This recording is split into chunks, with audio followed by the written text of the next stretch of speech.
Now, there's a lot of things that we could talk about from that skit. There's a lot of things we learned from that skit, like fig leaves make you look bigger than you really are, okay? And that's not one of the things that we're going to cover tonight or anything like that. Really, though, we're talking about couples tonight, just for the next few moments. And, as far as dating relationships go, Adam and Eve, they were the first couple. So obviously, there's a lot we can learn from them. Things got a little messy when it came to them, but don't they with all of us anyway. But we can see some things that took place and actually learn from them. Last week we talked about, looking, for the right person as well as being the right person. And I'm just going to be upfront with you. That's not what we're going to be talking about this week. This is our goal in this series, and what we really felt like the Lord, the direction that God was leading us in, was to talk about things that I guess never really get talked about. They're kind of things that are assumed. They're kind of things that maybe, I don't know if I'd say they're uncomfortable to talk about. It's just like we don't think about them until after the fact. And so really that's what we're targeting right now. I've already heard people say, when are we going to talk about love? When are we going to talk about falling in love? All right? We're not, okay? We've talked about that stuff before, the whole in love thing and everything. And you know what? Maybe later on this year or something, we'll talk about that stuff. I'm going to be honest with you. If I were to talk about love right now, it wouldn't be like relationship love, because I think most of us understand how to love somebody. I think most of us understand, boyfriend and girlfriend affection and boyfriend and girlfriend love. I think we get that. I think where we struggle, where we fall short when it comes to love, is how to love our neighbor. How to love our friends, how to love that person that nobody else loves, how to take care of that person that's lonely, how to take care of that person that's lost. If there's any love that we fall short in, that's the love that we need to hear about. But that's my soapbox. We're not going there tonight. Okay, we're gonna stick with the couples idea that we got going here. Maybe some other time we'll come back and we'll talk about that. But I will say this though about love. We're trying to teach about what takes place before being in love. And I hear people say, well, hey, we fell in love and yada yada yada. I'm like, that is the most wrong statement you can possibly say, because when somebody says they fell in love, they imply that it's an accident. We accidentally got in love. And that's not how real love works. Nobody accidentally falls in love with somebody. I had a friend who used to say, I didn't fall in love, you tricked me. All right? And I think there's truth to that. We kind of get tricked, or we're just clumsy, and we'll fall in love with anyone or anything. So I think there is some truth to that, but nobody really or truly falls in love, all right? But this week it's all about 3 questions that we want to answer, okay? 3 questions. And, like I said, these are for couples and everybody else in the place that hopes to one day become a couple. All right, so here we go. Let's start with this. Question number 1. Were you fine before them? Were you fine before them? Guys, we got to remember that fine is this area that, it's not exactly what we want, but at the same time, it could be a lot worse. So, you're doing better than most people, but you're not quite there. And we've been using the example from Paul in 1 Corinthians where he talks about, in a race, everyone runs, but only one wins. Run to win. All right, we've been sharing that each week. And there's truth to that. And what Paul is saying, don't be satisfied just to be in the race. Don't be happy just to be running. Don't be happy that, well, I'm not winning the race, but I'm ahead of that pack back there, so I must be doing good. I'm doing better than they are. Many of us get satisfied with doing that. That's just living fine. That's just saying, you know what, I'm going to settle for fine. Every week we put up this fine meter, I guess you could say. Do we have that back there with us tonight? The fine meter? It should be on there somewhere. And the fog machine keeps squirting, and it sounds like somebody's poop. Well, let's go ahead and take care of that, because I know that's what people are thinking, all right? We got the fine meter, okay? And what we discuss every week is that, there are times in life when things are bad. Relationships are falling apart, people breaking up. It's just not good. It feels like God forgot your last name. And then, naturally things get better. And so, hey, how you doing today? Well, better. But the better that we're talking about here has nothing to do with any choices you make or anything that you did. It's just when you're at the bottom, things are naturally going to progress towards better. It's not anything you chose, did, or made a commitment to. And when better kind of stops, because things will eventually stop getting better on their own, that kind of leaves us off in this area called fine. It's just over the halfway point. We're close to great. We're not quite there, but hey, there's a lot worse behind us. And in order to go from fine to great, we discovered that it takes some decisions, some actions. Something on our part needs to be done. And so a lot of people will settle just for fine because, hey, I could be doing a lot worse, and I don't feel like putting forth the effort to go to what this great thing here is that God has for me.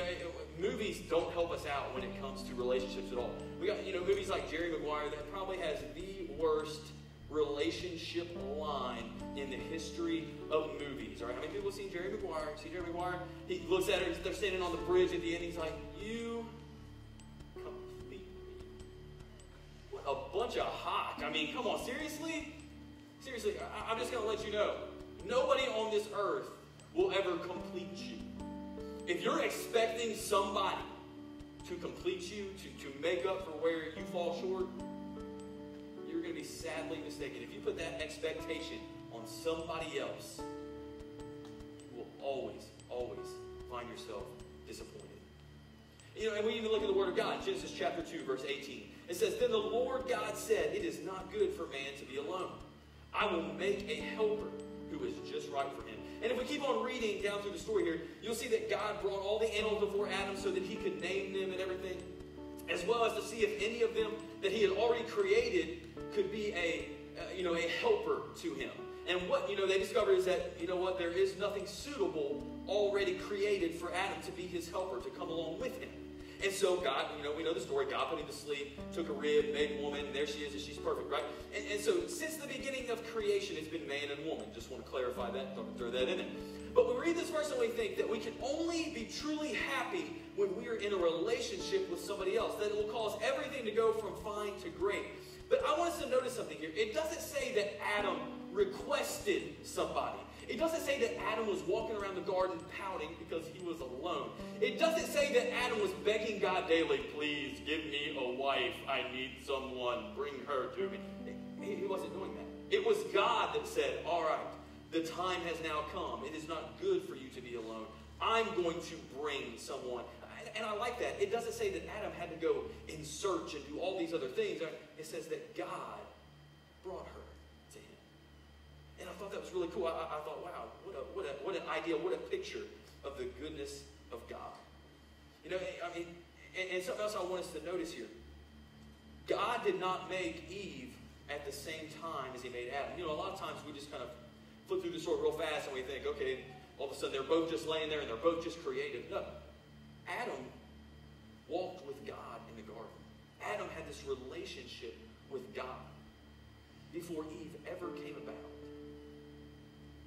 And there's something extremely important there. Before God brought Eve into the picture, before God brought a significant other into the picture with Adam, Adam and God's relationship had to be taken care of first.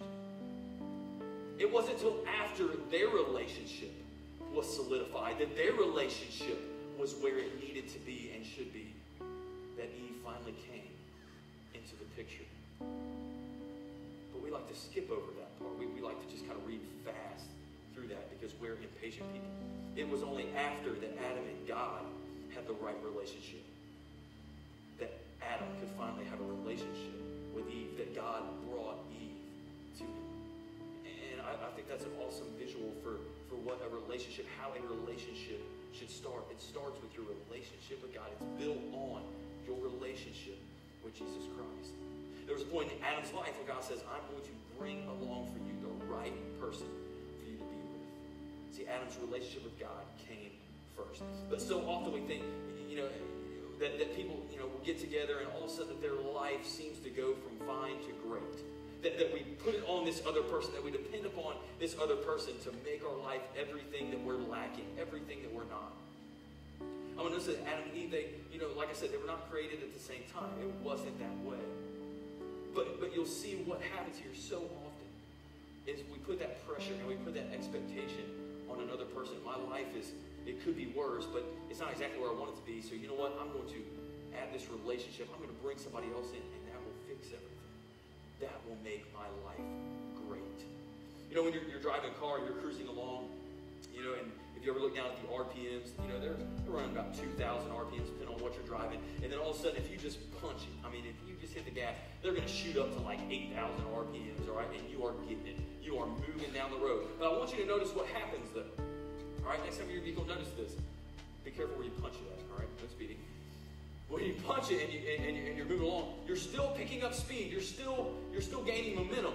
But you'll notice those RPMs, they start to drop back down even though you're continuing to gain speed. It's because the car begins to go through the process of changing gears and adjusting and everything. like that. And so eventually you're still going to be running that speed, but the RPMs will be back down. That's the way it is if you are expecting somebody else that you are going to be in a relationship with to make up for where you lack, to take you from fine to great. That, yeah, it may start off spiking, it may start off great and wonderful, but this is what's going to happen. If you expected that person to make your life great when it was just fine, eventually it's going to come back down to fine. There's no other simpler way to say it. It's going to come back down. That will not always be there, and you will both, in that relationship, disappointed, hurt, and frustrated. So